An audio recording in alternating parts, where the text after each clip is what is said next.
Right now on Upfront. Wild week.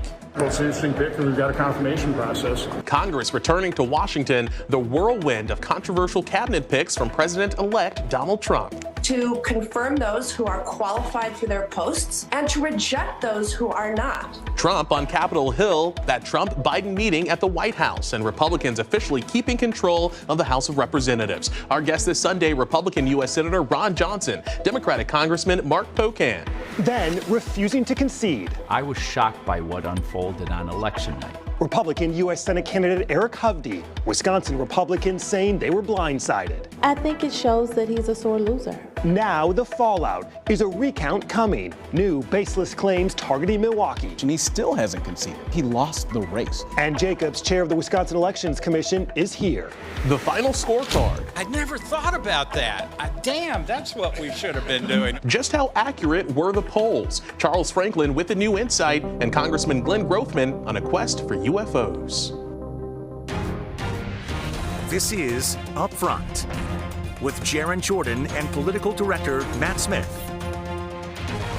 Hi, everyone. Thanks for joining us. A wild week from Washington to Wisconsin. Republican U.S. Senate candidate Eric Hovde refusing to concede. Congress back on Capitol Hill. The Trump transition now dominating, including several high-profile cabinet picks. Pete Hegseth, a Fox News host and former veteran for Defense Secretary. Former Democratic Congresswoman Tulsi Gabbard to be Director of National Intelligence. RFK Jr. to HHS. And Matt Gaetz for Attorney General, stirring a ton of reaction headed into another busy week.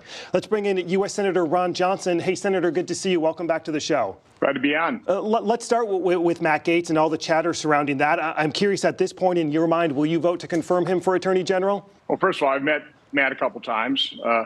I know he's got potentially some issues out there. I don't know what they particularly are. I haven't seen the ethics report, so he'll go through the confirmation process, and I'll keep an open mind. Senator Cornyn has said that he wants that ethics committee investigation made public. Would you like the same? That'll be up to the committee. I'm not on the committee jurisdiction there. You know the concern that has floated even among some Republicans. Do you share those concerns, or are you keeping an open mind at this point on Gaetz? Matt, I haven't seen the ethics charges. I don't know what's in there. I do know that I really can't trust the corporate and legacy media in terms of what they may be reporting. So I'm just have to see these things for myself. So I've got to reserve judgment. I can't. I mean, you're asking me at this point hypothetical questions. In this instance, if his confirmation would fail the Senate, do you support the use of recess appointments? Well, I think President Trump asked the candidates for majority leader whether or not they would support that if it starts getting backed up and he's not able to staff his administration. They all said that they would support that. From my standpoint, the confirmation process has gotten completely out of hand. I would love to work with Democrat colleagues and reduce the number of confirmable positions. This is absurd. As U.S. Senator, I don't particularly like being the Human Resource Department for the administration. I think elections matter, and presidents ought to be able to staff their administrations. Yeah, I can see the need for 100, maybe 200 confirmable positions. Even that's an awful lot. So do you support the use of recess appointments? Yes. You are praising Trump's pick for HHS Secretary Robert F. Kennedy Jr. You just posted that he's a very good person with tremendous courage, but doctors and the medical community are adamant that what he said about vaccines and autism is false, that they don't cause autism. Does that concern you at all? No, because I think what we need to do is we need to actually take a look at uncorrupted science. There's never been a placebo-controlled study on childhood vaccines, not one. Anthony Fauci lied and said they had some, but they haven't done so. We need to have the courage to ask, what has caused this explosion in autism? What has caused this explosion of chronic illness? Why should we not be listening to doctors and the medical community about this science? I do listen to doctors and medical community, and there's a variety of opinions on this. And there are all kinds of medical studies that the mainstream media and the big pharma simply refuse to acknowledge and look at. Do you think there is a correlation, Senator, or a possibility of a correlation between childhood vaccines and autism? Read vax and unvaxxed. It's just study after study after study after study that shows that there's definitely a correlation between childhood illnesses and the explosion of vaccines that we administer to children. Broadly, Senator, do you think RFK Jr. will be confirmed by the Senate? I believe so, yes. I think he welcomes the confirmation hearings, and I think he'll do an extremely good job because it's kind of hard to refute the truth, and he'll be laying out many truths.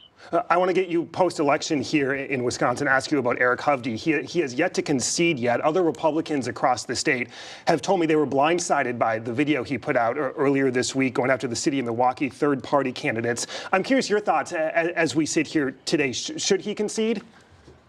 Well, first, it was a close election. I'm sure it's a difficult loss for him to take.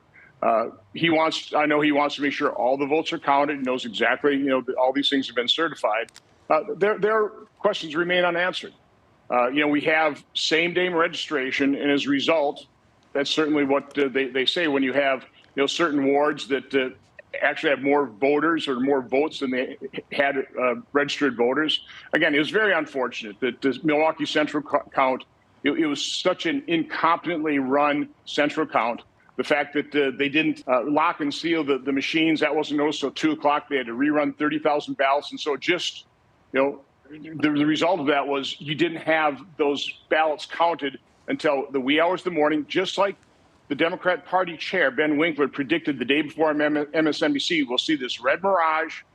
And then the wee hours of the morning, we're going to overtake, he said, I think, Donald Trump, in this case, Eric Hovde. Again, that just shows, just creates suspicion. And to that, would you like to see the state legislature now pass the early processing bill for the city of Milwaukee, for example, to start processing those ballots a day early? Yes, I've always been in favor of that, but I would add one element to that is we need equal number of observers. Right now, this parity +1, that's by ward. So it allows Milwaukee to have twice as many Democrat observers as Republican. That's just ridiculous. Have you talked with Eric Hovde in recent days? I have. What has that conversation been like? What have you told him? Those would be confidential conversations. But publicly, do you think he should request a recount, or do you think he should concede at this point? Again, I'm sure he'll do the right thing, and I totally support, I think, any kind of ongoing effort to take a look at what happened, answer any unanswered questions to restore confidence in our election system. Senator Ron Johnson, Senator, like I always say, we appreciate your time. Thank you. Have a good day. It is now official. Republicans will also hold onto the House, giving them control of the White House in both chambers of Congress. Democrats now planning their strategy in the minority, still reeling from the election results. House Democratic leaders announcing listening sessions in the coming weeks on the path forward. Democratic Congressman Mark Pocan joins us now. Congressman, welcome back to Up Front. Oh, thanks so much for having me. Appreciate it. As we just mentioned, Republicans will keep control of the House. We also know that they hold the majority in the Senate and, of course, won the White House as well. It's not how Democrats wanted to enter 2025. What happened here? Well, I think, what happened here is what happened really globally. I think, 12 or 14 countries that are democracies in Europe, Japan, other places, the ruling party was thrown out as one more of the byproducts of COVID. We still are paying too much for things coming out of COVID. Some cases, companies have been price gouging and keeping those prices up. And at the end of the day, I think the overwhelming thing from exit polls and honestly from common sense is that people were feeling the pinch too much economically, and that's never good for the party in charge. Speaker Jeffries said the Democrats are going to have what he called a family conversation that needs to be clear-eyed, candid, and comprehensive. I'm curious, Congressman, what are you going to add to that conversation? Yeah, well, I think what I just said. My messaging on this is one, this happened globally. We were, in line to have it happen like other countries that are similar to us. But secondly, I think what we really learned is we lost a lot of working people. When you look at actually the income brackets, we had people making under $30,000. We had actually high income earners for the first time, looking at the last 4 presidential cycles, but we lost working people between $30,000 and $100,000. And I think that's because we need to talk more about those issues that are at the core of the Democratic Party. The party of FDR made sure that people had Social Security and they knew that was going to be there for them. We talk about minimum wage, we talk about healthcare and childcare.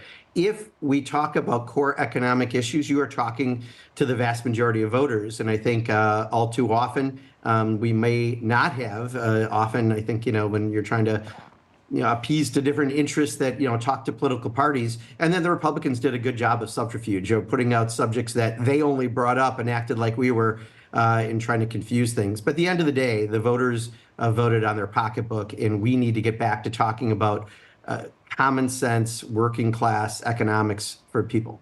There's been a lot of talk about who should be the next chair of the DNC. Ben Wickler's name has been tossed out there. He, of course, is the chair of the state Democratic Party. Would he be your pick? Oh, we would be very fortunate to have him nationally. I mean, Ben was the political director at Move On nationally, so he's an organizer. I'm sorry, political organizer for them.